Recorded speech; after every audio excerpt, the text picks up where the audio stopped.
special Wednesday edition of Off and on the Clock. We wanted to have an entire show devoted to playoff best ball. The Gauntlet is still open. There's a biggest mitten. There's a mitten 3. There's a little mitten. And I'm sure more contests to come if these fill.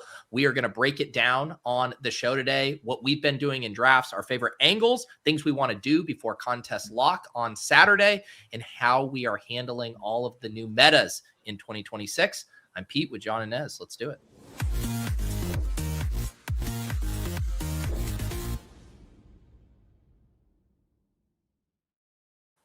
All right, guys, here we are. I will mention again, we will be doing our typical Friday show, breaking down the wild card stuff. Although I will admit, like, my brain isn't even there yet. Tomorrow, I'm going to hope to start dipping my toes in the wild card BR streets. But for now, guys, laser focused on playoff best ball. Absolutely, man. Absolutely. It's been quite the focus of mine as well in the evenings these days. Whenever it's, me time, wife's asleep, baby's asleep, and I lock in because, it's a lot to cram, right? We only have until Saturday, not even Saturday really to get into the good stuff.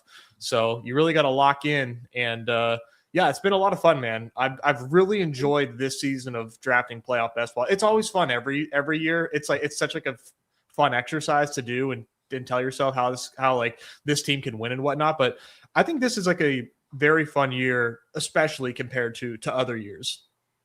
Yeah, I mean, I think that's the lack of the Mahomes effect on the playoffs right now, right? Where it's like for the last couple of years, we've just begun give credence to the Chiefs and okay, how can we build out our Chiefs builds in these contests? Now it feels like, oh my God, anyone can win. Like this, like the upper echelon teams are like 18-20% to make the Super Bowl, not like 35 plus.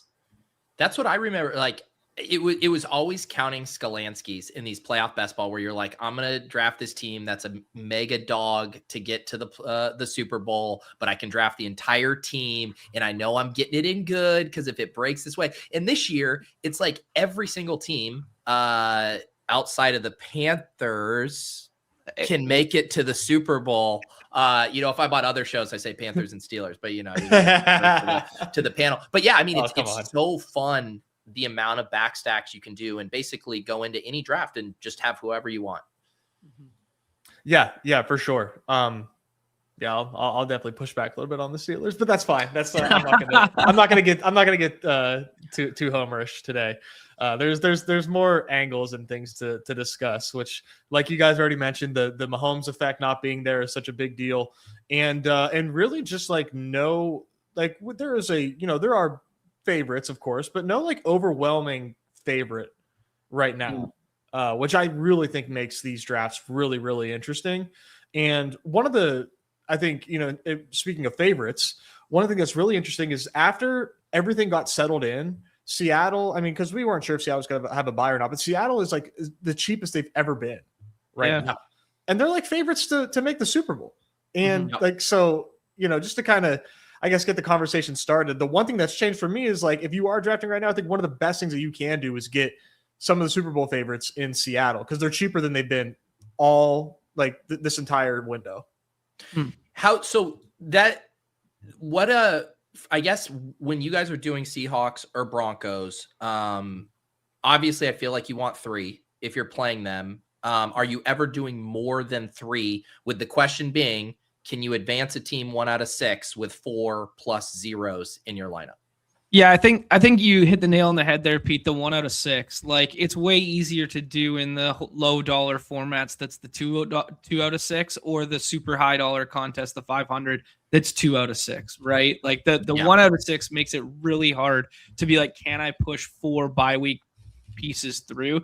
And I think you can this year, but you have to do it in like the Tetaroya needs to score you 22 fantasy points in the very last round. And I say that like kind of like bright-eyed and bushy-tailed because the availability of good fantasy point scoring players late this season is more plentiful than in years past, if that makes sense.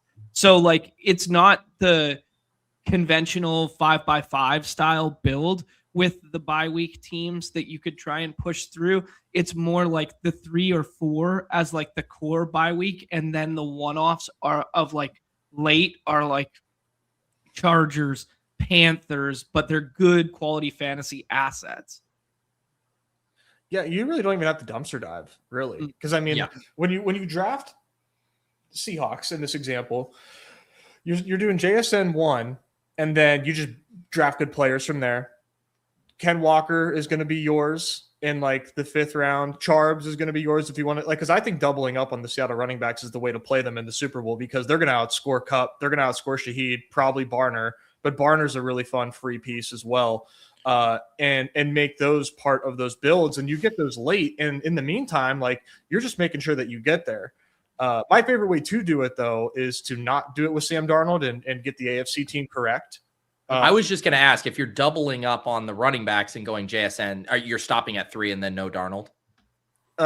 Correct. Yeah. I've even done 4 running backs because, like, you can flex, one of those guys in the first round and do like a 2-4-4. I think 2-4-4s are pretty interesting if you do it right.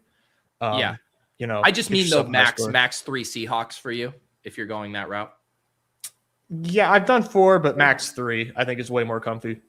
And I should say, all I've drafted so far is Gauntlet, so I just have like 1 of 6 on my brain. Obviously, I think that's the conversation, right? I think that's like the way we should talk about this stuff. 2 of 6 is like do whatever you want, but yeah. Go ahead, John. No, while we're talking Seahawks, I did this one this morning in the Gauntlet, and I want to get your guys' thoughts on it, because as to your point, Nez, the double Seahawks running backs are falling, and I was building like Anchor CMC so I was building Anchor NFC, but I was trying to do like a full-fledged New England plus Seattle.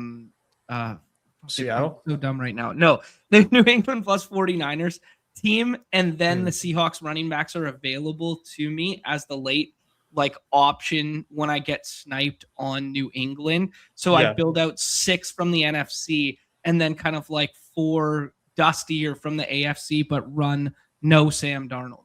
Like, what do you guys think about something like that? So it's like, it's hard to visualize, but it's like, it's a May team, but then it's May Purdy, CMC, double Seattle, a couple pieces of San Fran, and then dust ball New England back end stuff.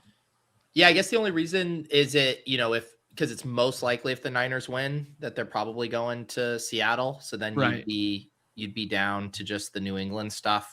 Or I guess 2 teams in that scenario. But I don't mind that.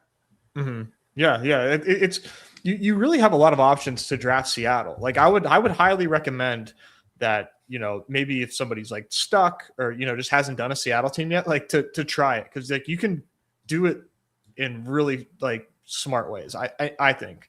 The one that I haven't gotten yet that I would love to do was like a Josh Allen JSN. That's hard to get, but I think that is like a really, really fun angle to play that one through. But that's hard to get. Yeah. I will say I wasn't doing a ton of volume, before, I don't know, a week and a half ago or whatever.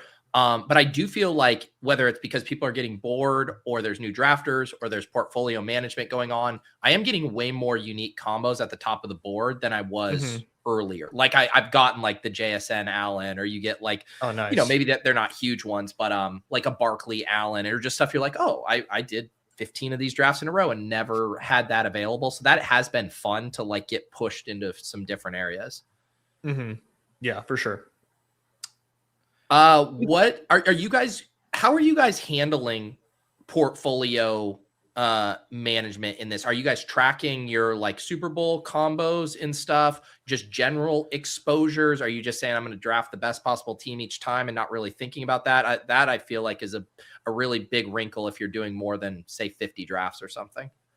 Yeah, I mean, I'll be the lowest volume out of the 3 of us, and I just track Super Bowl combos. And I'm also going like the super gal brain uniqueness angle of like, I know, guys are going to have 150 iterations of this and try and push, certain stuff through certain pods. And I'm going to be fighting an uphill battle as is, knowing that I'm only doing like 20 to 25 gauntlets here, and I've only done like 10 of them now.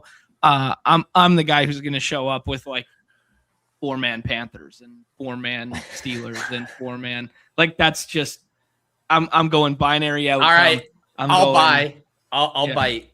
Who is your fourth Panther? I did the double running back one. Okay, so it's Chuba. Yeah. Okay. Tommy it is Tremble action. I mean, yeah. I will say, like on on Redacted Sportsbook, John, the price of one Gauntlet entry for the Panthers to win the NFC can get you like a min cash of making the Gauntlet finals. Nice. You can get like $1,500.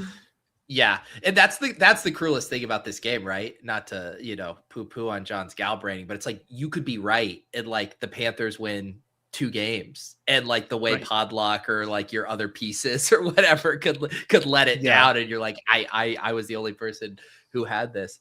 But to answer your portfolio management question, as somebody doing a lot of drafts, I'm not being micromanaging about it. I just like don't have enough time to be. I just have to just like draft.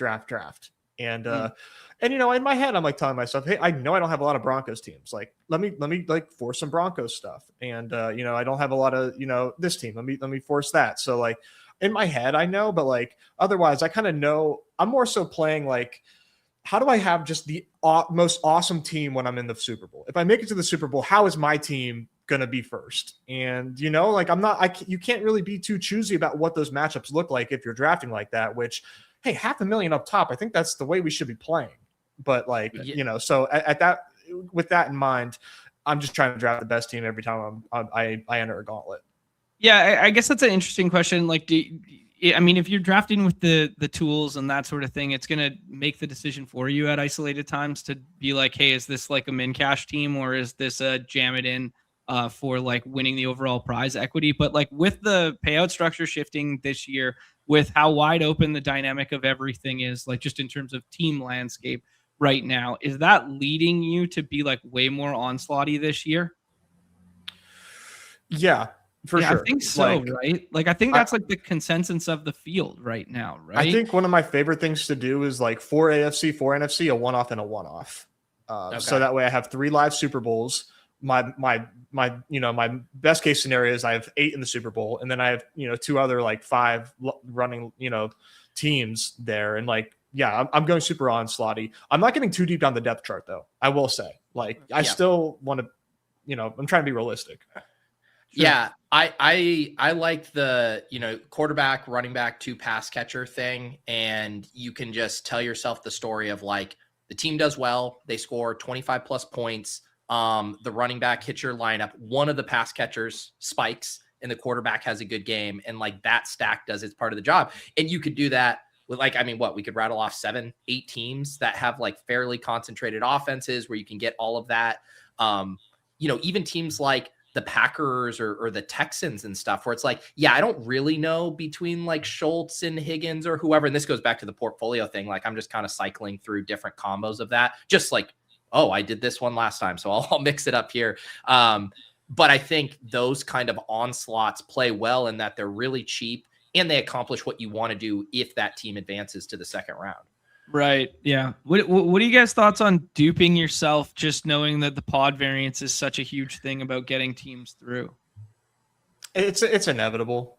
It's inevitable. There's only so many like good combinations like worth drafting, and there's a lot, but it is finite, and you're inevitably going to end up duping yourself. Super Bowl combo, maybe even full lineup combo. Like I'm like fully on board with that because of the pod luck, this stuff is wildly variant. Like even from round 1, like your round 1 pods are going to be variant. Obviously round 2 pods are going to be crazy variant. So nothing wrong with that at all. And I think that's part of the reason why I don't feel compelled to micromanage my portfolio is because if you do find yourself, it's not like a BR, right? Or you're like in one of your fullback dives and you're like, shit, I just drafted this team. Like that sucks in that context. And in this one, with just what do we have? 4 different pods, essentially throughout the full contest, where it's just like, I'm okay with it. If you accidentally draft the nutted team twice, you'll be pretty happy about that. Mm-hmm. Right. Yeah. It's a very interesting year with the combos being so readily available that you could effectively build an entire portfolio around one team. Sure. Because like the Niners are available every single draft, regardless of draft slot. The Eagles the same. The Jags for sure. Like, you know, like you could just do that and build like an entire portfolio that's like, hey, I'm going 20 teams. They're all Jags builds, and then pivots off Jags. And like you're like 1v1ing yourself to like death, but you would give yourself the nutted outcome if that comes to fruition. Have you been keeping an eye on my little mittens or something, John? I mean, I that literally, Yeah. I did it with the Steelers and my little mittens. I literally just like press 20. If you guys want the Steelers auto draft ranks, I got you. Set your limits to 244, and I'll show you exactly how it's done. Yeah, Badge Bros membership gets the Steelers auto draft ranks. Yeah, dude. If you want it, I got it. The thing about the second 4 is it's just all tight ends. So it's 2-4-4 with all tight ends. Well, it's Rodgers, I'm Gainwell, Warren. Yeah, they have 1,000 tight ends. I was going to ask you this. this. Are you, when you set those ranks, who's higher, Gainwell or Warren? Gainwell. Okay. Yeah, finally I think you can make the case. You finally make the case. I will say you can make the case for Warren. Like I think the round 1 play, Warren's the better round 1 play. But if you want to do like overall, like, you know, if you really think they're going to make a run, like it's Warren. Like Warren has, I mean, or Gainwell rather. Sorry, but I think Warren's the round 1 play where they're able to run the ball effectively and limit the Texans offensively with their defense. Yeah, and assuming that the bracket goes chalk, and assuming in this scenario the Steelers win, like back-to-back games against the Texans and Broncos, like in tough interior run defenses, then the Gainwell stuff makes a ton of sense, I think, in that context. Yeah, Gainwell definitely the better play against the Broncos, but at any rate, not to like play host here, but I think we should. One of the conversations that I think is really worth having, just as somebody that's been in these streets quite a bit, is like the Jaguars conversation. Like the Jags very, very quickly emerged as like one of the like people's favorite teams to draft. They're still like kind of affordable, but the biggest thing that's changed really is like the T-Law price and really the ETN price kind of buried the lead there. Like ETN's now a 2nd-round pick. Sometimes he can be like a 1st-round pick. I don't even think that's bad. But this is a team that you used to get Gainwell and like, or I'm sorry, I got Steelers on the mind. You used to be able to get ETN in like the 3rd round, 4th round. And now he's moved up so much. Like I will say, like personally, I don't think it's that big of a deal, but like that, I think that is like the biggest like mover in ADP are all the Jags pieces. Jacoby included, obviously. So I don't know if you guys have any thoughts about that. Like, does that concern you guys? I think it's less about like the actual team and their ability to make the Super Bowl, like given their matchup versus the Bills and that sort of thing, and more just about how fantasy friendly it is, right? Because like, you know, we're still trying to score a bunch of fantasy points, and this team just has routinely put up 40 for like 3 straight weeks, and that just lives rent free in people's head that like, hey, even if they're not going to win the Super Bowl, like, hey, at least they could score a shit ton of fantasy points to push my first stack through. Now that they become your primary stack, I guess maybe it's a little different, but effectively they've just like, as soon as the Ravens were removed from the pool and you had the debate of like which one to backstack from the AFC, and now they just thrust up naturally, right? Like that makes sense, I guess. Yeah, it's interesting too, because the pieces, like you said, that have gotten most expensive would be Jacoby and ETN. And I actually think those are pretty fragile picks just in the context of that offense and how they score. And Lawrence is still really cheap. Like, I mean, I was talking with Pat on Monday and I'm like, couldn't Tootin be a little Monungai-esque as far as having a goal line role, like seeing a little bit expanded stuff in the playoffs? And on top of that, like, I think Parker Washington's their best receiver, like pound for pound right now. Like, I think he's the best pick there. So if you are concerned about the ETN and Jacoby super teams, like, and you still want to play Jags, like you're not up a creek. Like there's really fun ways to still build that out even without those two. Yeah, fully agree. Parker Washington's like, you know, the worst kept secret. He's rising really fast, but God, yeah, he's incredible. I still think he's behind BTJ at the moment, which I would never, but no, yeah, that's the current setup. What go ahead, John. No, I was going to ask a question because I'm really curious what teams you guys are comfortable back stacking or adding a secondary stack when you're fighting somebody else for them without the top option. Because like for me, like even though Seattle's getting cheaper, and that's kind of like going back to the team from this morning example, like I still have a problem building Seattle without JSN, or I still have a problem building the Niners without CMC, just because so much funnels through them. I guess the easy answer is like Rams, because people are really comfortable doing like the Adams plus Corum or Adams plus Kyron on the right side of the board. But like, what teams are kind of like a no-fly zone for you when somebody else has staked their claim on it? Yeah, I mean, yeah, go ahead. I was just going to say the first part of the question, this was my answer. Like, I'm okay building out Texans without Nico. Okay. I like Nico a lot, but Woody's a very helpful piece, Stroud. And I think between like Schultz and Higgins and just the way, you know, Nico's awesome, but the offense identity isn't just him. And like they win in a lot of different ways. And I'm like, I'm happy to build that without Nico if I need to. Yeah, I was going to say, as far as like a no-fly zone, I think the Bills are definitely up there. Like, I don't really enjoy drafting any Bills when I'm missing out on either Josh or James Cook. Like, that just doesn't feel that doesn't feel good at all. I'm with you. Really like, yeah, good. I don't really want to build Bills without both, you know? Like, when I'm in those drafts and like I take Josh Allen at 5, or I take, you know, and then the 6 hole goes, okay, I'm going to do the Cook plus an Eagle or Cook plus a Niner. Like, I'm just like, old man, drawing dead. Who cares? Push the plane on both these teams. Like, it's just like not that popular. Like, it's out there. It's just like not that popular. So I think it's okay, but I get it. It doesn't feel awesome. The other one that I would say that like I don't really love is like 49ers without CMC or Kittle. Like doing a backstack Jawan, that's like I'd rather do anything else. I'd rather build out Panthers than do that. Yes. But these other teams don't really have number one options. Like the Chargers, like that's extremely ambiguous. Packers are ambiguous, and so are the Bears. The Bears are like a mystery box, man. Like they're fully healthy post Burden and Loveland breakout. I prefer those guys, but like Rome is limited today. Like it's really interesting, like in terms of what's going to how that's actually going to play out. But like those are fun bailout teams. Yeah, it's living rent free in my head that the Bears couldn't put up a point on the Lions for 3 quarters last week. Like, and now all of a sudden we're adding more pieces to the fold here. Like, holy shit, how are we going to score any fantasy points? Like, yeah, it's an easy 5-man backstack or it's an easy 4-man backstack, but it's like, where are the fantasy points coming from? Yeah. Yeah. Mm-hmm. Yeah.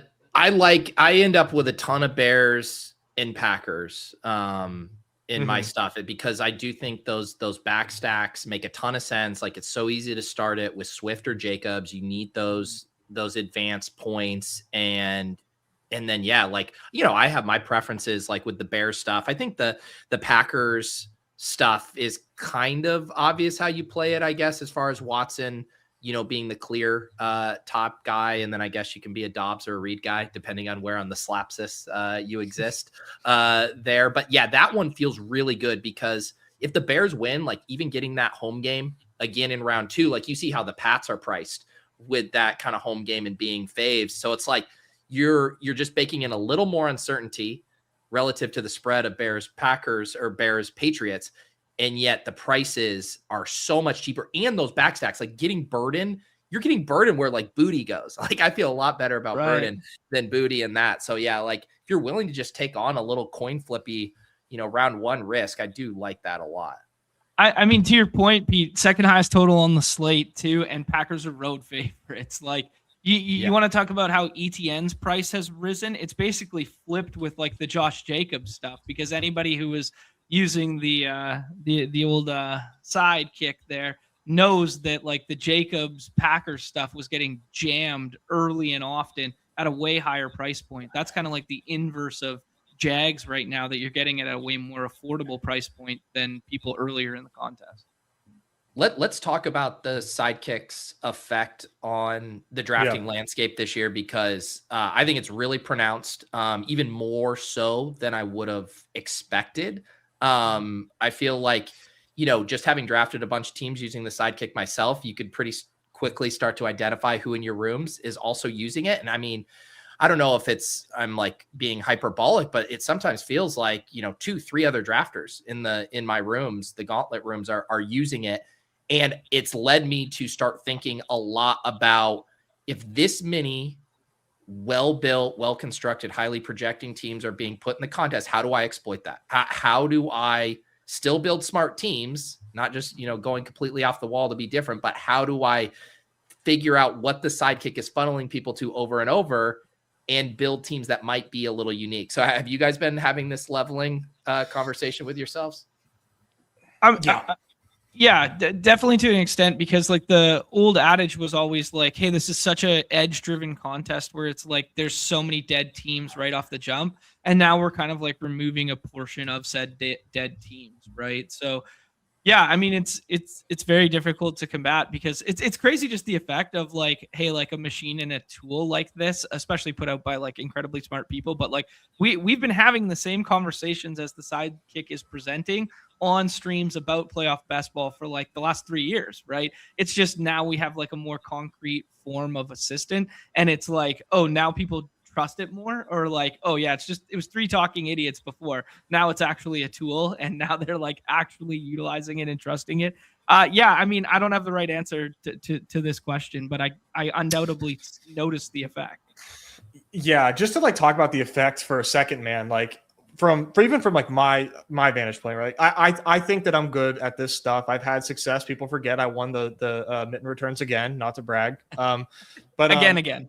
I just realized the again contest coming in. I'm that Jimmy Butler meme. I sit those out every time. I'm like, no, I'm packing it in for the year. Dude, they give me a ring, bro. Don't forget. It's over here. Anyways, I consider myself good at this stuff. This like this changed the way that I thought that I think about playoff best ball, and the way that I constructed playoff best ball teams. And I think that that's the case for everybody else, where like in rounds 2 and rounds 3, man, we're going to be facing juggernauts. Like, thanks to these guys, like, thanks a lot. Like, because the way that, like, if you haven't used the Sidekick, just to like TLDR it, not to like speak on behalf of these guys, but like the big thing that they are unlocking for people is setting yourself up for the conference championship games, and doing so in the same conference, where like it's easy to spot these guys because they'll go Patriots and Bills right away, because if those 2 teams win, they're not facing each other. And so it's right away like, oh, okay, Sidekick user, but like it's smart and it makes sense. And I don't think I'm purposely deviating away from that, because that is just like a really good meta and a really good strategy that those guys unlocked and made it really easy to follow. The edge is to draft the bye week teams. Yep. Because the Sidekick will never recommend you a bye week team. Never. It won't. You can take JSN 101. You will never get a Seahawk recommended. Nope. Just right. It just does not get there to you. And it makes sense, right? Those teams don't sim well. Like, it's not very good for EV. You're not going to probably advance out of round 1. You're not even very like well guaranteed the Super Bowl odds after that. So like playing the bye week teams is how you separate yourself, like 100%. Well, that is by far my biggest takeaway from it when I'm going. And the way I've kind of handled it myself is I'm just taking JSN at ADP anytime, and then I'll build my Seahawks teams there. And obviously there's spots where it makes sense to take the Harvey plunge. I do find the Broncos be so much trickier than the Seahawks, because I think you could poke holes in Harvey with Dobbins coming back. I mean, Sutton finished the season strong, but man, there's never any confidence with a Sean Payton pass catcher either. So yeah, that level of confidence is harder for me to find, but that has been one of my big things, is just IK being Broncos, Seahawks, and building out lots of 3-man stacks with those guys. And then, all the other principles still maintain. You got to advance the team.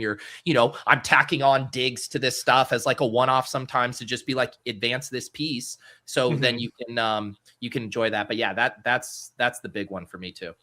Yeah. And it's tough because if you are using the Sidekick, you have to, force those secondary pieces for the Seahawks. Like, you can kind of forget about it pretty easily, because it's like, it's trying to build you advanced rate teams or build out a secondary NFC team, and you have to make sure that you don't go too far down that rabbit hole, or you'll be in trouble. Yep.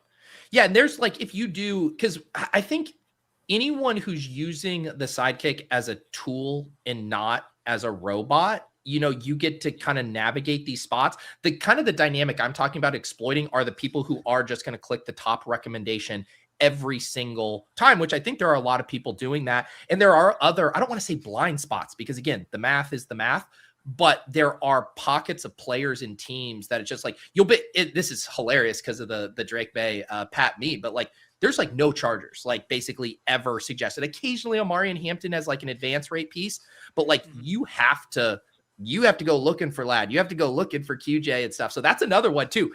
That's a 3.5 point spread. You want to wipe out a huge chunk of the playoff best ball competition. Go draft Chargers teams. Yeah, that's one that's like a pretty good like segue. I think is like the confidence that the market has in teams, especially the Patriots, when we're talking, like you said, a 3.5 point spread. That is really, really scary. Because like they feel like everyone feels good about the Patriots, man. It's, Drake May just finished the season on top. But like, man, that spread is scary. And the Chargers defense is very much underrated. Very much underrated. And I think there are some strong question marks about the Patriots defense too in general. So are you guys getting to the Chargers? Because I just recently started forcing myself to draft more Chargers. And I'm curious, if you are, what are the pieces that you like to draft from the Chargers? I did them more early than I have been doing them now. Like I'm looking back at some of these older teams where they were kind of like my back stack, like from the AFC when I did 2 NFC starts. And they were all 3-team builds. So yeah, I kind of want to do this now as like a 5, like just plan out a 5-man Chargers back stack there.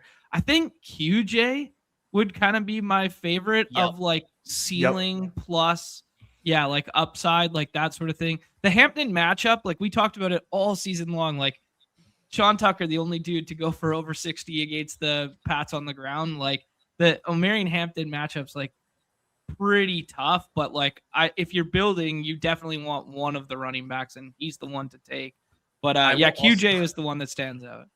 I will also just say, like, literally, it feels like a Friday. But just now, Jim Harbaugh said Hampton with an ankle injury is not going to practice today. So that is not ideal. And I do not believe Numi will be swapping your Omarion Hampton to Kamani Vidal if he doesn't go. Wow.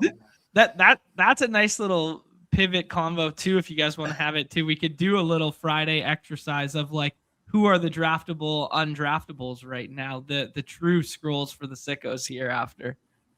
That is a fun thing. I've been doing some of the fantasy life guillotine playoff drafts too. And that's basically, yes, you can keep the player for the whole playoffs, but there's waivers and stuff. But I've been just treating it as a 1-week DFS contest. And I'm just trying to jam the top projecting players on the week. So I've been staring at a lot of the projections for just this main slate as well. But yeah, that's a fun one to scroll through the names. And when you start to hit the players who aren't, regularly drafted in these, you have to go pretty far down. I would say QJ, you definitely get there. Dalton Schultz, Warren, Rico, Gadsden. I think Gadsden would be another one there too. If like you wanted to tack onto the Chargers ones, I wouldn't fault you.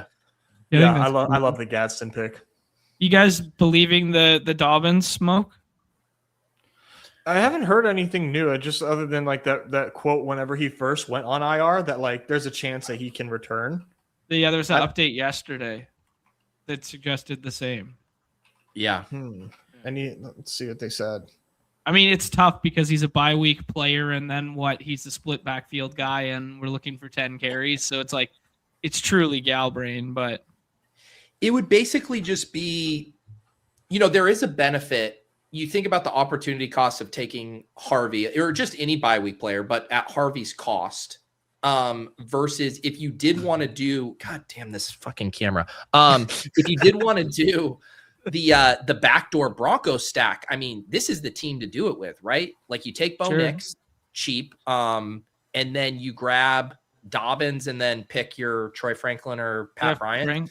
Yeah. And then you get like the benefits of the Super Bowl run, but you've also gotten really highly projecting round 1 players at the what? RJ Harvey's going what? Round 5 generally? I mean, so you can get a good player in that spot. Yeah, that's a good one. I like that. Who's your guys' favorite? Sorry. Go ahead. I was just saying, just just add context to the Dobbins thing. The quote was, Dobbins told a fan he could return sooner than the Super Bowl. Peyton told the network, though, told CBS that Dobbins could return for the AFC Championship game. So, all right. Yeah. I have not clicked Dobbins, but I also haven't clicked Harvey that much either. That's what I was saying. It's like it's a tough team to do. I mean, maybe the play is something like, if you want to do Broncos, is it like the double Seattle or double Rams running back, and you play it through Nix and 2 pass catchers, and then try to get your NFC running backs from one of those running back heavy teams? That's a fun way to do it. I mean, that's a lot of buys if you do the Seattle thing. But scratch the Seattle thing. I guess it would be Rams. Yeah, you could either do double Rams running backs, or you could do CMC, and you only build like a 2 running back team. Yeah. I think an interesting way to play the Broncos is like naked Nix. Okay. Because like he has some rushing propensity. He has a large number of pass catchers that are like kind of difficult to nail down who they might be. But to play Nix and then 4 from the NFC side, like I think it'd be like kind of an interesting way to get there. Dude, if you want to show up with builds that are completely different than Team Sidekick, and maybe they're completely different for the right reasons, let's call it that. Like, but showing up with like naked quarterback on one side and 4 from the other side will be distinctly different than the field. Yeah. It's too bad it's impossible to do. Like when you have Puka and then generally one of Adams or Kyron go, and then like the Puka drafter is taking Stafford and whatever Ram is left. But it would be really fun to ever be put in a scenario where, like, for some reason, someone took Stafford first, and you take all 3. You go Kyron, Puka, and Adams, and then build that like AFC alpha quarterback, like the Bo Nix, and get like an advanced quarterback there, and then just play Rams Broncos Super Bowl through Bo Nix and all the good Rams skill pieces. But I haven't seen that happen in my drafts. Yeah, that'd be pretty sick. Are you guys going to dedicate any teams toward Seattle and Denver together? Not in the Gauntlet. I don't think I'm going to try it. Yeah, I think it's too hard. Can you take down the Gauntlet with 4 of those guys? You know what? You probably could. Like, you wouldn't need like a full finals roster, is what you're implying, right? Yeah, if you're able to push it through, yeah, definitely. But I think the problem in my mind is if they get there and that works, the 4 players are all going to be like the exact same, right? Which is not a bad thing, but it's like those teams are so concentrated and they're not like the highest fantasy output scoring teams. Like, it's not like I think it'd be easier to do if I said the Bills were on bye, or if I said the Niners were on bye and you were able to put like CMC and Josh Allen. From a fantasy output standpoint, I think it'd be really hard to like the 2 highest scoring players for the next 2 rounds after this are RJ Harvey and JSN, or Bo Nix outscores every quarterback enough that like you had to have them. I got it. This is what you do, Ness. JSN, one of the Seattle running backs, Bo Nix, and one of the last round Broncos. So like Brian or Franklin. So you got your 4. Then you attack Jags because you're attacking the highest total game of the slate. You're only going to have 6 players going this wildcard range. So you need the points. So that game shoots out. So you have 3 to 4 Jags, and then you grab 2 Packers or Bears to play that game, which also could be the good shootout game. You get those 6. You get 5 of them hitting your lineup. One of the quarterbacks, obviously, from one of those games. And you sneak through 4, 2 and 2. If I could know for a certainty that you can win the Gauntlet with 4 of those 2 teams, I would do 70. I would complete my portfolio with those two teams because that is just no one's doing that. How many 5-man bye weeks do you think would realistically make the finals? Do we know from that Seattle or from that Philly KC year how many there were? It was not many, and one of them was like Sky Moore. One was it was crazy. Yeah. It was crazy. Yeah. I'd have to scroll back really far to find that. Yeah. I don't even know that I made filter for contests so you could like search old stuff instead of just scrolling. Add that to the to-do list. Those are such more fantasy friendly offenses too, though. Yeah, for sure. The nice thing I was gonna say, go ahead, John. I was gonna say the nice thing that like with Pete's example there that you can say about trying to do it is the best teams to pair Denver with are New England and Jags, and sometimes New England falls back to the left side of the board if you start with JSN. So you could build it out from the jump there in the same fashion that you do ETN. You could also do it with like Hendo and Diggs, right? Because they won't play each other until the conference championship. And then the other one you could do it with would be Eagles. And Eagles sometimes fall back to the JSN drafter too. Mm-hmm. And there's like a lot of them to choose from. So it is like conceivable and viable to do it. But I think the way to do it is exactly as Pete articulated, that you're going to have to start with Jags, Patriots, or you would have to start with Eagles. Those would be the three. Mm-hmm. Yeah, Eagles stand out big time.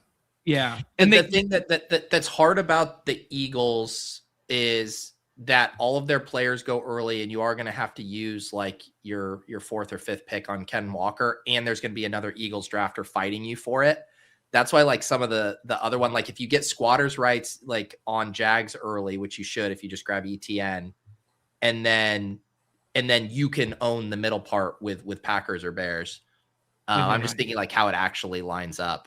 But yeah, no, I'm definitely going to try some of those, Nez, because I've done the 3s for both Broncos and Seahawks, but I've not attempted pairing them together. But I do think it's, I mean, like if you get literally the projected Super Bowl, it'd be nice to have even 4 players in that.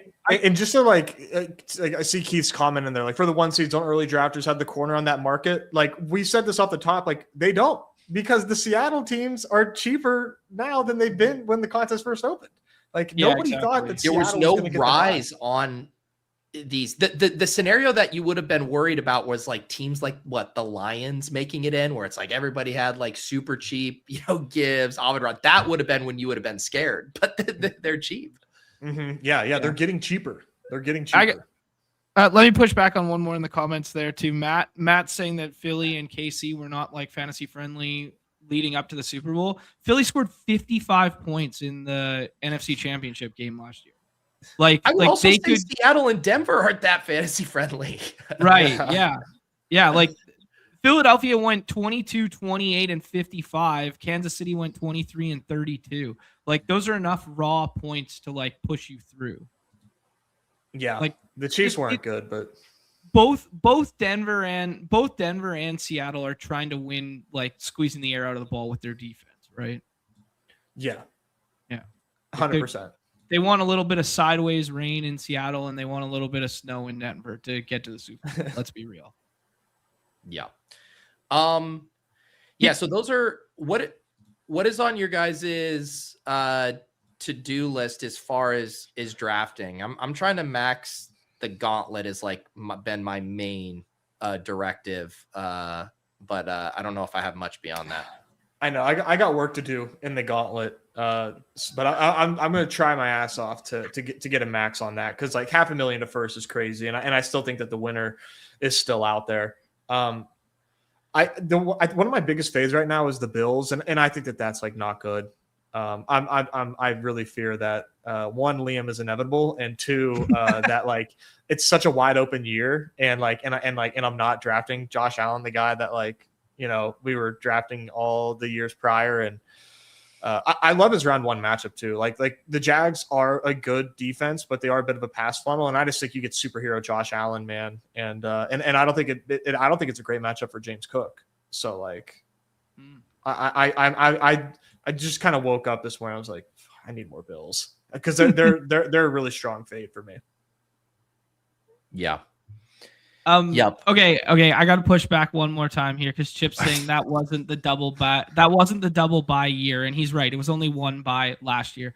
The double buy year, the Chiefs scored 27 at Arrowhead, then they scored 23, then they scored 38 in the finals. Philadelphia scores 38-7, 31-7 to go.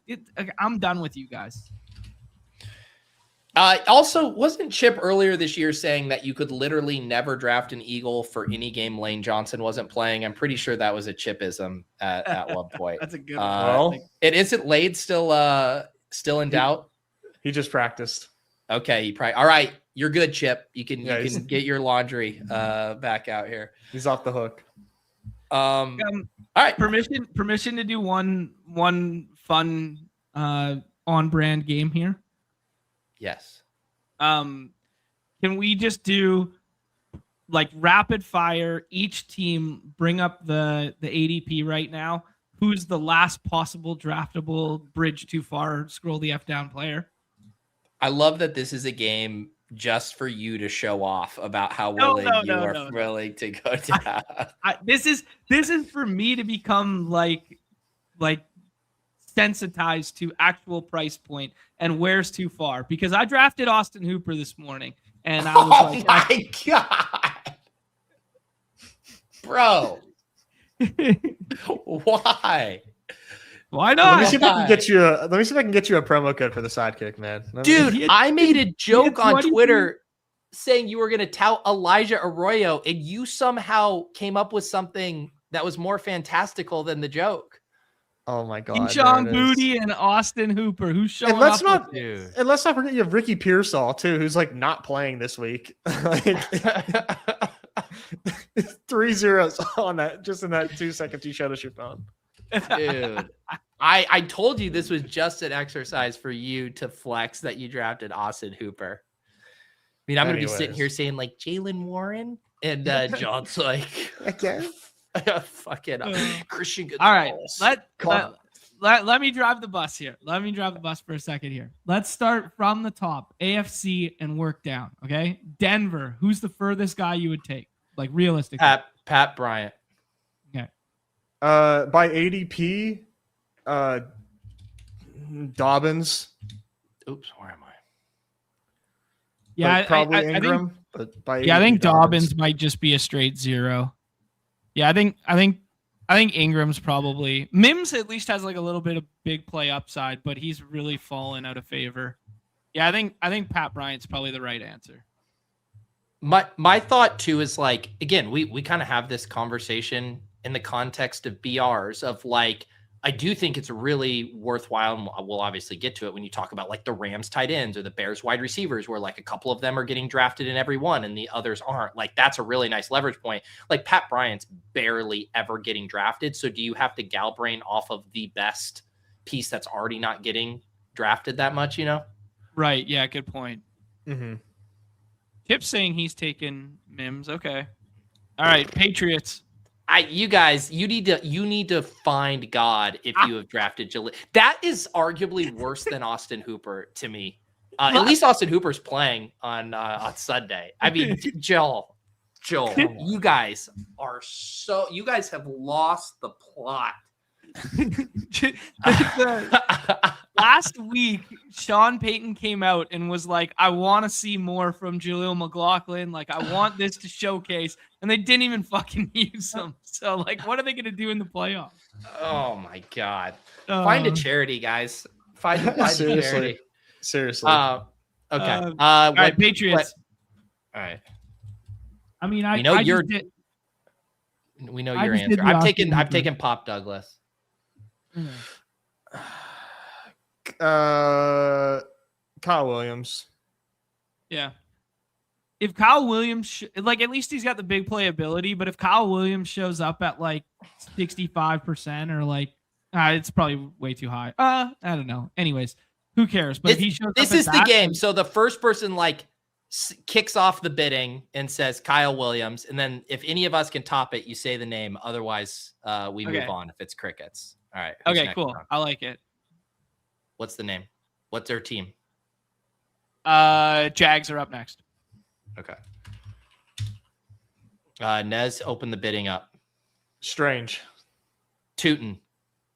Yeah, Tootin. Yeah. Next team. Steelers. People forget they're a 4 seed. Oh man, Nez is gonna win this one. Yeah, Kenny Gainwell. No, I don't think. No, still Rodgers. Rodgers goes after him. Rodgers, I've taken. Muth. Yep. Have you yourself manually clicked Muth, or is he just part of your auto draft sets? No, he's part of my auto draft sets. Okay, but yeah. He's in. I drafted him though. It still counts. No, I know because it's out of sight, out of mind. If you actually had to click the button, you never would. I did. So what the fuck am I doing with my $5? All right, Texans. Oh, good one. Schultz. Yeah. I need to get one slappy. Jalen Knoll finished week 17 strong. What's this is a fun one. Bills is a fun one. Oof. Road favorites as a 6 seed. Nobody ever knows who to stack them with. Dawson Knox. Wow. I can't beat that. Palmer. I've done Palmer. Okay. Actually, wait. I think I can beat this. I think I got boxed out in one weird draft and did a Ray Davis share. I think I did do a Ray Davis. Okay. Yeah. That was a complete accident. Do not tail that. Shout out Andrew if he's listening. Oh yeah. He went nuts last week. Last team in the AFC is Chargers. Chargers. This is a good one. Gadsden. I can't beat Gadsden. I did Keenan once. I can't beat that either, but man, if Hampton's injury is real and you want to play that this team upsets, Vidal had some big weeks. We did that odds and evens numbers throughout there when he has the backfield to himself and can do some pass catching. And we're pretty starved. We didn't talk about positional scarcity, but we are pretty starved for back end green to click on if you don't click the Steelers. Yeah, why not? Yeah, Menunga is the last one. Yeah, I think Vidal's totally fine. All right, NFC Seahawks. Seahawks. I don't think I can top Shaheed. Yeah. Barner. Yeah, Barner's kind of the end of it, but now that they're a bye week team, that feels even a bridge too far. And I have a hot take. I'm just I'm so results oriented where I'm I'd rather take Cup over Shaheed. Okay. I mean Shaheed's been ass. Yeah. It's wild. This guy's so good. I don't know why they can't use him in more creative or better ways. But I think Barner's a sick play if you're building out Seattle. Okay. Cool. The Chicago Bears. Man, it's crazy they're a 2 seed. I've done Rome. Yeah, I guess I don't pay attention to ADP. I'm shocked that Rome is at the bottom here, but yeah, Rome on underdog. Okay. Eagles. Oof. Can anyone? Yeah, I haven't gone below Goddard. You can't go below Goddard, man. Dude. What if Tank Bigsby just has more juice than Saquon at this point? Did you watch last game? Dude, Bigsby's good. That's why they traded for him. Right. Get this guy 200 touches somewhere next year. I mean, you need the voodoo doll with the injury because yes, if Barkley gets injured in the first quarter, you're cooking. Mm-hmm. Actually, no. Then it's Will Shipley season. Next. Yeah. Carolina 4 seed. People forget. All right, John, go ahead with Jimmy Horn. I think Coker's fine. I think Coker's definitely fine. Yeah. I've only done the top 2. I have not done even Bryce. Yeah. I will say this is how I'm handling that because it kind of goes back to when Nez was pulling up the futures on some of these teams. I just want to bet the Panthers to cover the spread at home, 10.5. That number just feels really big to me. They've beaten the Rams once this year. I know at home. Yeah. It was one of the best games of the year. Yeah. I do think Coker is fun though, man. I do think Coker is fun. Coker knows for the end zone. No pun intended. Right. Rams are next. This one's really fun. Higbee. Yeah, I haven't done Ferguson. Yeah, I think Higbee's probably the best click in the tournament right now. Dude, I'm with you. I've been tacking him on a lot. I take him over Colby Parkinson like every time, to the point that I'm Yeah. like, do I need to mix in some Colby Parkinson? No, I'm just with you. keep doing Big it. B looked good last week. Dude, we saw this movie last year too, I know. right? They love him, man. They love love him. him. They gave him all the money too. Do it. Niners. This one's boring. Yeah. I mean, Unless John has a Brian Robinson up his sleeve. I did DeMarcus Robinson this morning. Tell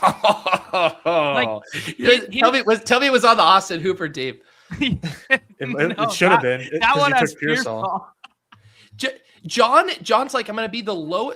There's two sides to John. John's like the lowest volume. I'm only going to have like 10 drafts, but I also somehow drafted 4 Panthers onslaughts, Austin Hooper and DeMarcus Robinson. Have you drafted a single normal team? This is how you win with 10 bullets, guys. It's binary outcome crazy shit. I'll just say I don't hate DeMarcus Robinson at all, because I don't think Ricky is going to play this week. And he might not play next week. Like, he has a lingering PCL injury. It's not good. It's not good. I also think they lose, but yeah.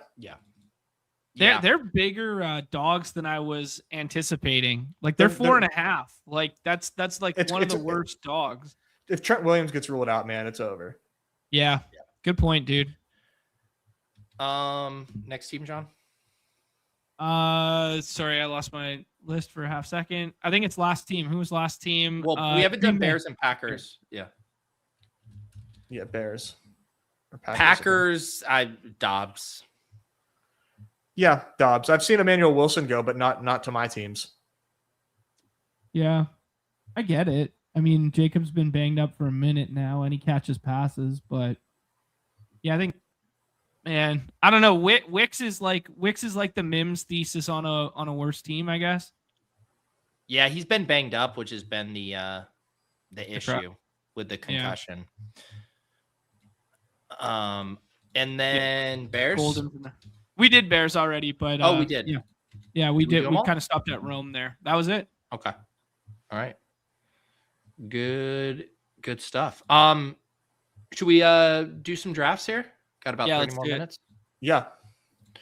About that time. So I'm trying to think. So I should also mention this. Tomorrow, I'm going to do a playoff best ball bash edition, but I'm going to have Neil Farley join me at the top. I went to ask for his Venmo to ship him the $500 from the BBM team we drafted together.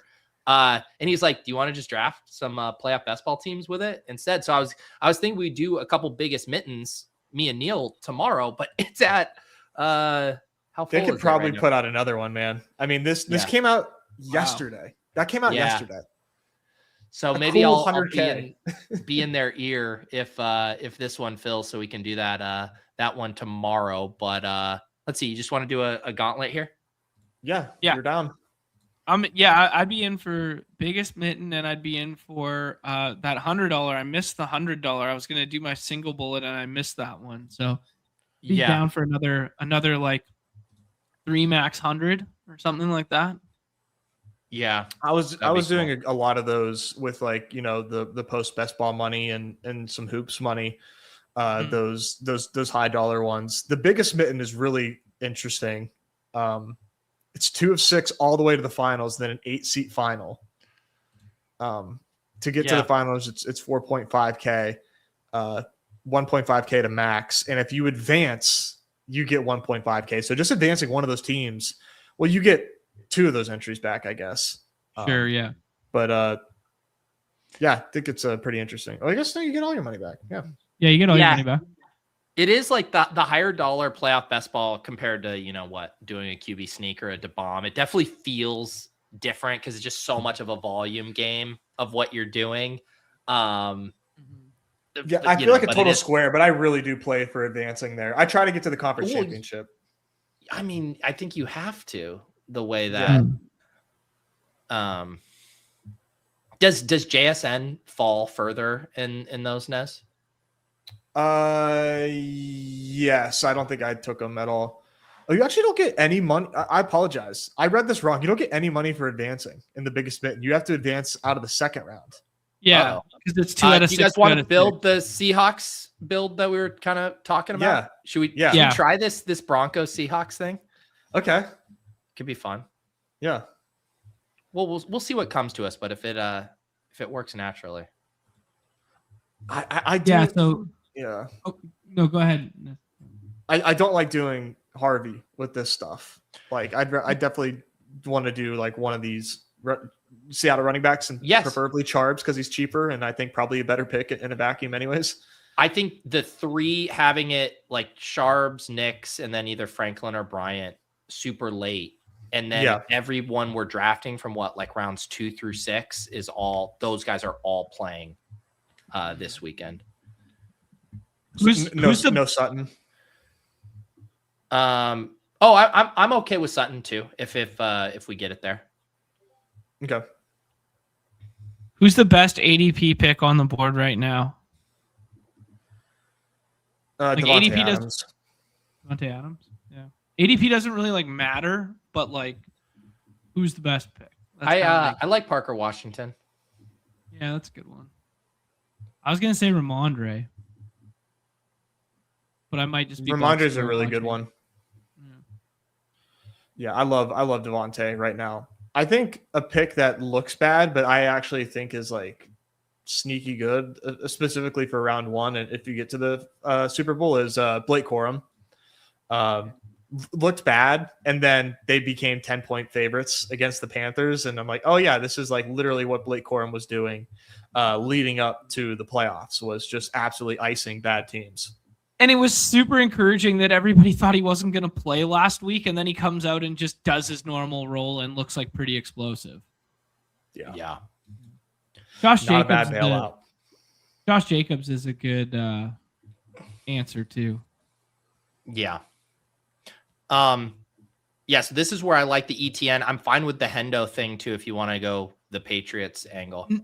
I think because we missed out on May that we do the ETN thing. I think the best way to do it if you did the New England version would be to do May here and then hope Ramondre comes back to it. And then play double AFC quarterbacks. And I do think, like, again, if I'm thinking through, like, how do I advance a team with 4 buys? I think I kind of want to be more on cheaper quarterback in that scenario, just because, like, I'm not convinced May is going to separate from Lawrence, just like in a 1-week sample where we're just carrying. So it's like, let's get, because ETN's going to project better than I think that 2v2, right, of Lawrence, ETN versus May Ramondre. Lawrence side projects a lot better for 1 week, right? Yes, I think so. Okay. What do we want to do here? You didn't want Harvey, right? We could just get Sutton now. Eagles, Hurts to advance, or you want to do? No. We're doing the play. Yeah, I thought we were going to try to do this. Yeah, this lost this the plot. 4 buy. No, I would. Yeah. Okay. No, go ahead. In a normal room, we would have taken the Eagles value for sure, but we're going to try to build this Broncos thing. I mean, we can still do it. You know, like Sutton. I think Sutton was pretty live to make it back to us, and really, it's just about like advancing. And Jalen Hurts has like 30-point upside against this. They're going to destroy the Niners. And the Niners have a chance to even like push them, and then they can they're going to score at will, man. The Niners defense is a joke. So the whole point was like really just ensuring that we get this team to have live Broncos pieces, and we wouldn't see the Seahawks until the conference championship. Yeah. That was the thesis. Yeah. I thought the thesis was double AFC quarterback where you get the Bo Nix through. Why can't we do Bo Nix with Hurts? No reason. I just thought the thesis was different. Do you want to do Jacoby here? We could just lock up Lawrence if we want to make sure we get that. I think Jacoby, we should be safe because no one else has Jags yet. What's up with these guys? He wants Purdy. Yeah. I mean, if you like Parker Washington anyways, then you may as well just take Lawrence. But there's no reason to push it. But if you like Jacoby more, go for it. Let's just lock it up here. Yeah. Because I think Parker and Jacoby are a lot closer than these ADPs. Same. So we've got 4 more non-Seahawks and Broncos to throw on this team. And we lost Walker, so we're gonna really want to get Sharps. Yeah, Sharps is a reach guy. Yeah, if we don't get Sharps, then we are playing Jags in Seattle, like big time. Mm-hmm. That's the pivot. But I think we can probably wait. Who took Sharps? I don't know if you can pull it the Walker. This guy.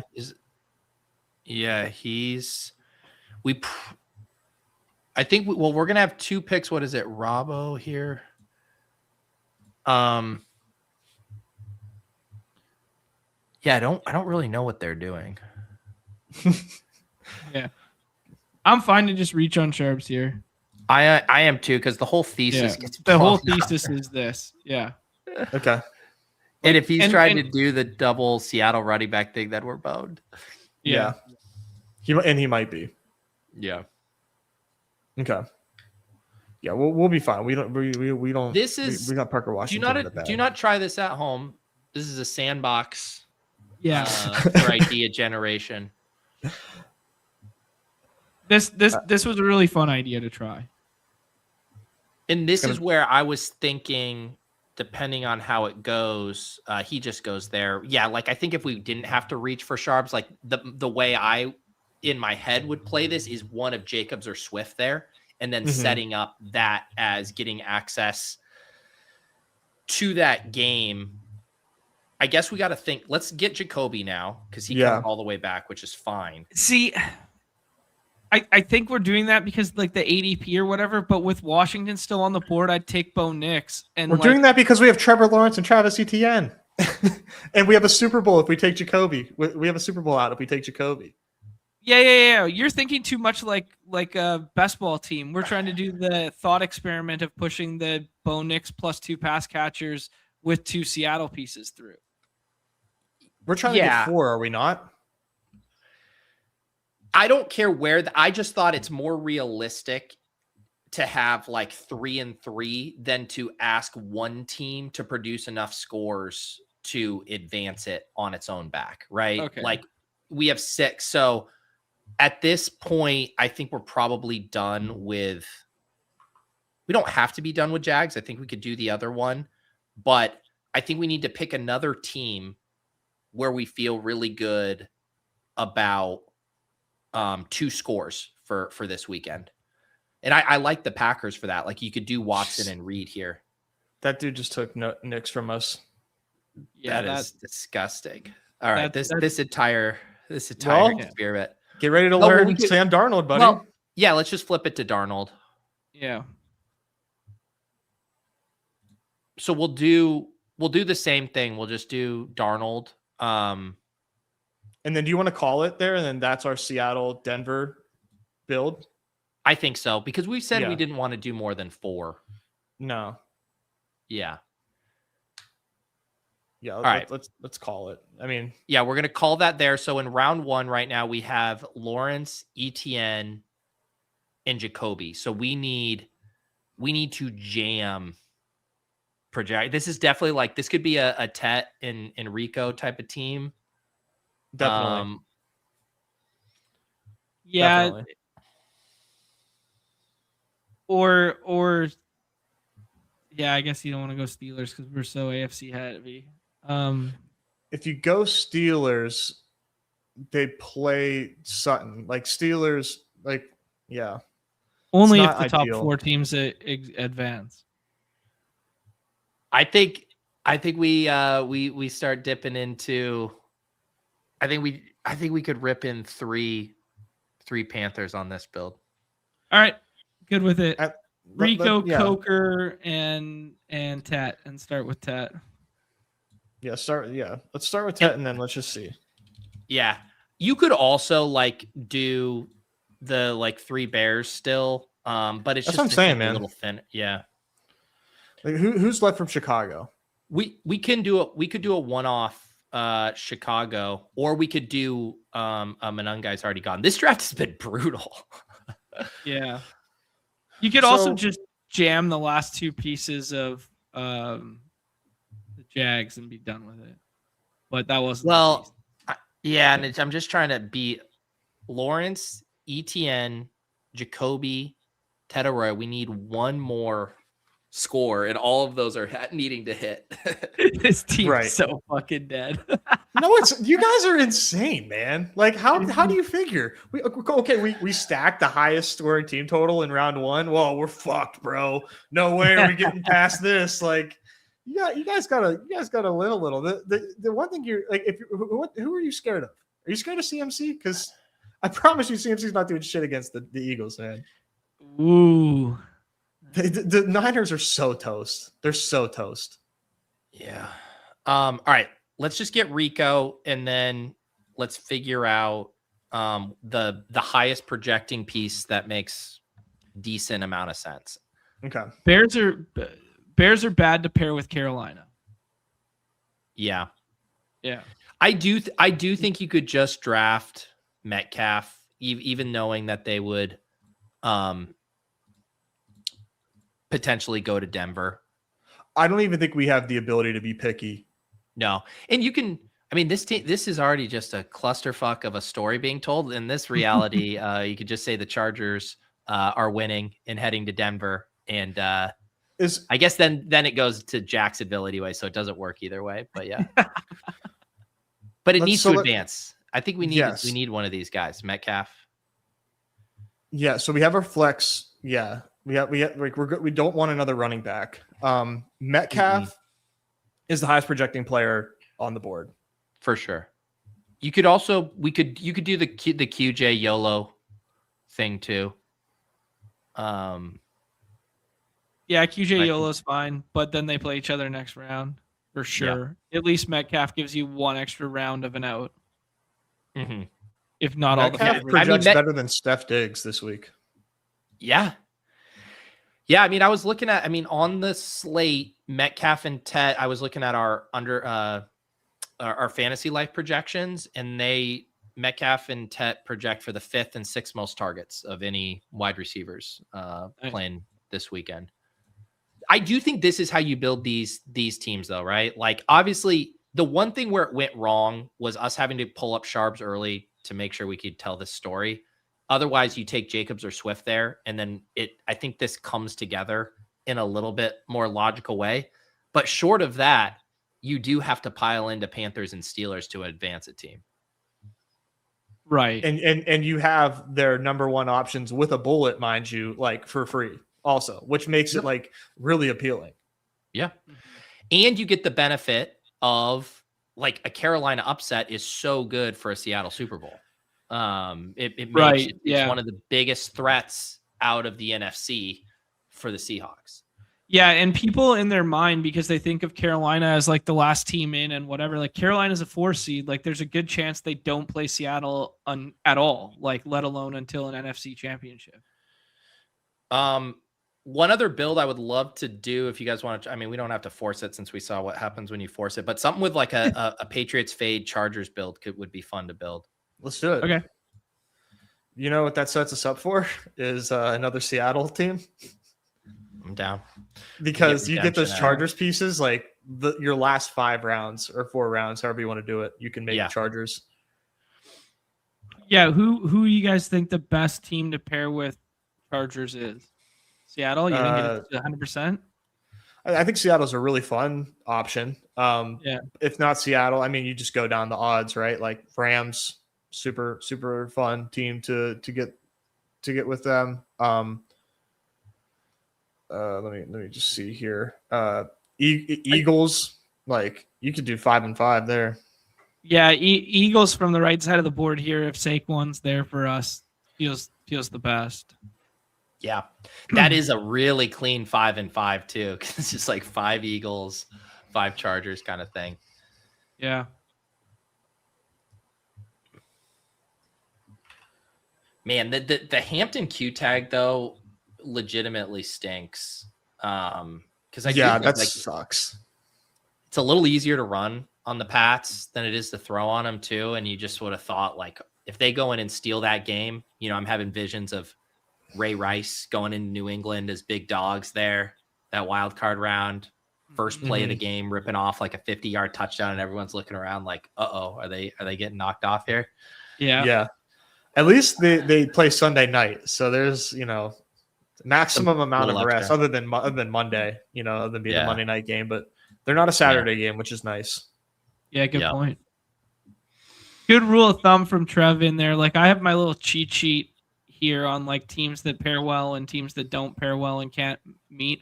But that's like just a good rule of thumb. And people forget that because they think the Steelers are bad and they think Carolina's bad, but they're both 4 seeds. So like it's really hard for them to meet 7s. They earned it, baby. Got to win your division. Got to win your division. Got to do it. Okay, so this is going to be interesting for us here. Yeah, like if JSN doesn't fall to us and this guy, because I think Seattle pairs well with Chargers and Saquon doesn't come to us. None of these other teams really pair well with Chargers unless we do Adams and Kyron. I like that actually. Okay, let's do Adams and Kyron to start then. Do you like that, Nez? Yeah. The only other thing I would throw out there is like do like Josh Allen like Uber advance rate piece. But let's do the Rams. I also do like doing a cut. These again are combos if one you're using the Sidekick or 2 you're just drafting off of ADP, or if you're drafting off of even like ETR ranks, like you're rarely gonna get Adams Kyron. Like you have to go out of your way to get that. Nobody here, everyone in our spot right now, they see the non-badger on the end and they go, well, I don't want to give up the Josh Allen Cook. He's not even going to take it. Watch this. I knew it. I knew it. Oh, my God. I knew it. What the fuck? And he did it. Oh, Drew. Oh, my God. Drew, people kill for that start. That is so awesome, dude. Face. No, waves it. Okay, go AJ Brown. And we go Corum and we go Hurts. Sure. That was hilarious. Wow, this guy. I love this. I mean, people, there's like, you can just tweet about Josh Allen and James Cook on Twitter and you'll just instantly get 200 likes because everyone is so frothy for this combo. And this guy Drew's like, not only do I not need that, but I also want to blow up your Galbrain reach idea. Process. Dude. I didn't think we had to go Kyron first. I thought Adams was for sure the play to go first, but wow. I love how he bled it down too. Like would hate to auto the hard to get Josh Allen. James Cook. That's unbelievable, man. Well, it's all right. We're gonna dude, the man, that Hampton shit really is like annoying. I'm just trying to be hopeful that he plays. Yeah. I'm not worried at all. Like it's just I think he plays. I think the worry is it's just a real 50-50 type split with Vidal. Okay. Doesn't matter. And you're not getting what you paid for. Yeah. Fuck. Naked Hurts. Dude, this draft is this is push the plane. Push the plane. Next. Whoa. No, we will land this plane. All right. Well, the irony in like you guys want to rage click Justin Herbert right now? just to finally get a guy that we want. I do think we do Devonta. Okay. Yeah. I think the play is Corum and Devonta. Yeah. And I'd probably take Corum first because that guy's got Rams. Just relax. To be fair. Let's try to guess what this guy does with the Josh Allen Kyron. This feels okay. He goes Henderson. What's he gonna do here? This is gonna be like Cortland Sutton. I'm telling you, I could feel Cortland Sutton in my goddamn bones. That would be nuts because like make I don't a prediction. Understand that at all. Make a prediction. Ken Sutton Walker. Ken Walker. Okay, we're aligned on a rogue bye-week piece here. He thinks he's got it made. Okay, Jacoby. Yeah. We got a rainbow flop here. Equally as crazy. Yeah, I think the pick's quorum, and then you just jam. Well, this is the only thing I would say too is like if we want to go 5 Chargers and just really have fun with it, we could play another NFC running back like Jacobs to help advance this. Like get Jacobs quorum and then go a bunch of Chargers. Yeah, I mean we probably do need. That's definitely the best advance rate piece. Like advance. Yeah, that's my thought on it. Of just like how do we not having one of those top running backs. I mean, basically after, I think you can include Ramondre in it. I guess you can fudge it down to Hampton and Marks if you want, but like starting with Corum, like Corum Hampton, that feels really thin to advance to me. Yeah, that's true. Yeah, Jacobs, we'll be fine with Jacobs because like fingers crossed we get Corum back, but Yeah, I'm a little scared that this is what the 1 seed's waiting for right now. He adds Corum to the Rams thing every time. Yeah. Mark says, I just tried the Seahawks Broncos thesis, Darnold, Harvey, Walker, JSN, and Barner. So in the Gauntlet, I think we were kind of saying we don't like the 5. But if you're in, is the little mitten, or do one of them have 2 right now? Yeah, the mittens and the little, all the low dollar stuff is 2 out of 6. I think that's completely fine to doing that. That's a fun build though. You know, get the Nico team, Green Bay stack, and the QJ one-off that we said we liked. So that's fun. QJ nukes, man.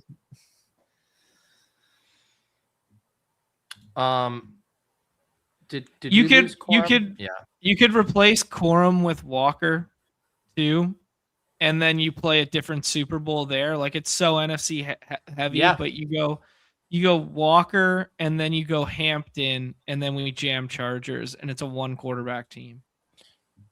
I think I like that. Yeah, let's do it. Like you might as well, right? Yeah. Now the interesting thing about this is I think you take Herbert next so that nobody else, like I think that's the best. Herbert never goes, dude. Herbert's ADP like 58. Yeah. So I was right just early on Sutton here for dead Drew. Without it. Yeah. Never wrong. And I took the Walker, so he was. You know what happened? We just sniped his Walker pick. That's I was right. We John, stole his pick. We're not dead because we just draft 4 Steelers. If that happens, we're never dead. But this guy Drew, man, is fucking on one. God, I knew it. Drew is watching.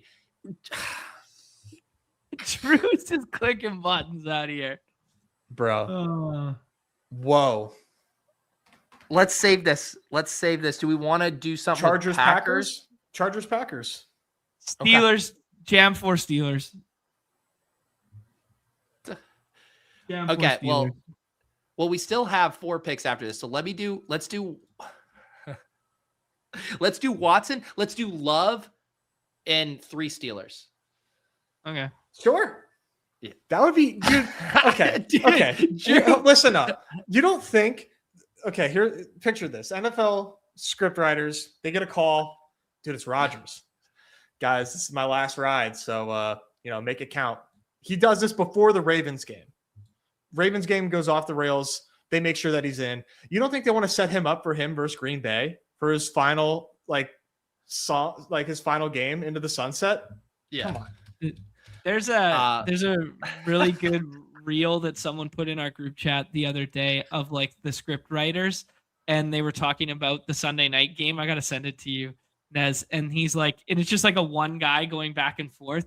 And he's like, no, have Boswell miss the extra kick. And they're like, that's outlandish, sir. He hasn't missed one in 4 years. And they're like, no, but then the rookie's going to miss after. And then it's like going back and forth. It's really good. It's really good. I just think it's so sick because normally, if we're drafting best ball teams and, sometimes you're being a little cagey with what you want to do because, people hear it and they're like, yeah, that does sound good. But I thought we were safe because what we were doing is so aggressively gal brain. And this guy, Drew, what you're doing here is it's just an incredible piece of art. All right, Nez, which Steeler do we take first? Metcalf? Metcalf. Yeah. If you don't want to get fucking sniped again, take Metcalf. Yeah. I will say we're gonna advance this team. We're gonna advance it, dude. This team is like the most jacked up wide receiver room you will ever see in these contests. Devontae Adams, AJ Brown, Devonta Smith, Christian Watson, and DK Metcalf. Good fucking luck, Drew. Come at me. This team's way better than the first one, but we're trying to win $25. Yeah, this seems where it's at. I think it's still got legs. I mean, let me just be on record. I did not make you guys draft the Steelers. Okay, I didn't. Drew made us draft the Steelers. That's right. Drew did.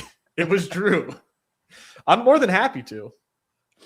The crazy thing about this one is like Bo Nix is still sitting here. Like we were trying to build up that Bo Nix shit last time, and now he's just staring you in the face in round 9. Like you could take him from Drew.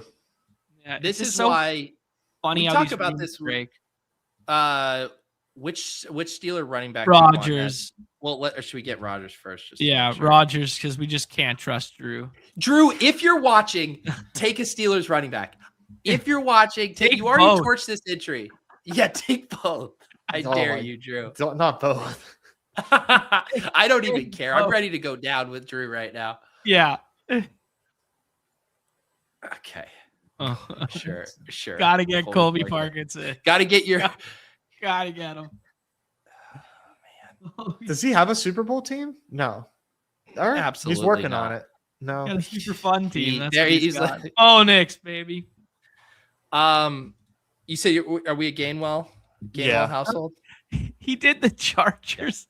He did the Chargers, who are guaranteed to play Bo Nix if they get through, and then he loses Hendo too along the way. Hell yeah, man! All right, we are live for a Steelers, an all Pennsylvania final here. Steelers Eagles, that'd be fun. Yep. Or Packers would be great. Packers Steelers. And then if we are so blessed to have Aaron Rodgers in the Super Bowl versus the Seahawks or the Rams, we'll just be able to field a 4-man. Yeah.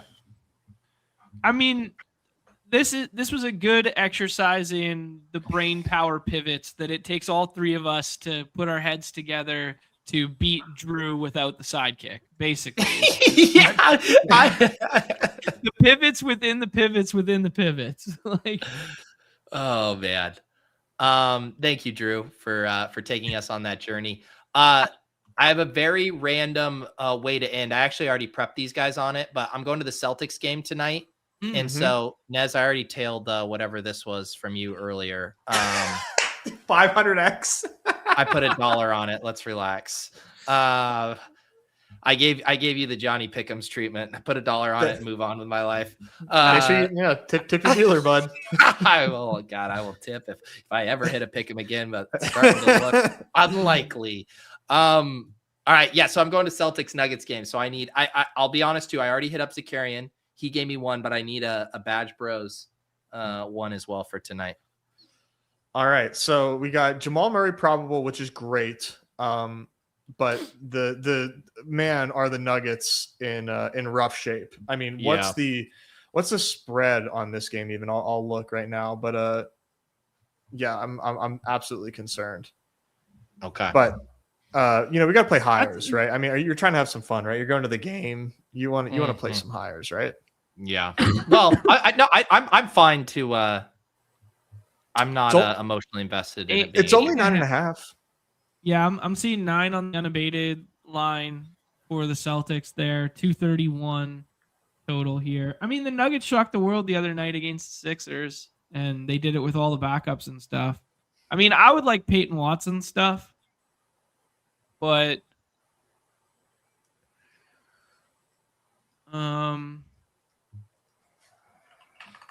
yeah, where's your mind go here, Nez? Are you wanting to Jamal Murray? You just want to play the stars. Yeah, I like PRA or fantasy points or just points. PRA 39.5. I would. My mental model's got that at like 41. All right, I like that. Showing 1.5 points of value on the Nez mental model. And then from the Celtics are interesting because Missoula plays a crazy rotation. It's really kind of difficult to figure out. But I think if Jamal Murray's cooking, we're going to see some stars from Boston here. I would say, John, what do you think about Derek White threes or Peyton Pritchard threes? I was just about to say I like catch and shoot in a vacuum against the Nuggets. I think Pritchard, to be honest. Just Can I just interject and say that you're building the exact same one that Zakarian has given me, which shows that you guys are all dialed in. There's slight differences. He had Jamal Murray points and Peyton Pritchard threes. Okay. So yeah. Well, you can give me the third though. Maybe you won't dupe his third. The pivot off of it is you play a little bit of blowout angle here, and Anthony Simons having his best game of the year, and you're going to get mispriced Anthony Simons threes too, or points. I like that. I like that angle because then I can text my cousin that he made a grave mistake shipping off Simon to the Celtics. That's true. In your cousin's defense, he absolutely did not make a great mistake. No, he fleeced. Yeah. Portland is I know. Oh, buddy. Like the Denny Avdia contract is just dude, Cuz is cooking, bro. He's been doing good. How's that has the tall Chinese guy they drafted, has he been getting any run? Not really. Not they yet, just have too many good fives right now. And then, the games in which he did, he just shot really poorly because he was like he was shooting below 50% as a big man inside the paint, which is just like not his game. It's just like rookie nerves kind of vibe, right? What do you like on Simons? Just PRA? What's the number on threes? 2.5. 1.05x on 2.5. Yeah, no, thank you. I would cook points off the bench for Simons. 13.5. Yeah. But he's as Nez was saying with the Missoula stuff, that it's very rotation dependent, but he looks like he's in the favorable outcome right now. All right. I'll lock this in. The other one, and then I'll have the same core here to root for. The other one, Mike had Derek White PRA as well. Mm-hmm. All right. There we go. Not $500. Sorry about that, underdog. Although that would be a great night. All right. If anyone wants to tail my hyper specific Celtics Nuggets pick'em that only I will have IRL equity for, it is in the chat. John, you want this in the private chat? Yes, I do. Absolutely. Nick brings up a hilarious point in the chat that like Drew Holiday died weeks ago with the Anthony Simons stuff, but like Drew's still a better tradable asset than Simons is right now. So there's that.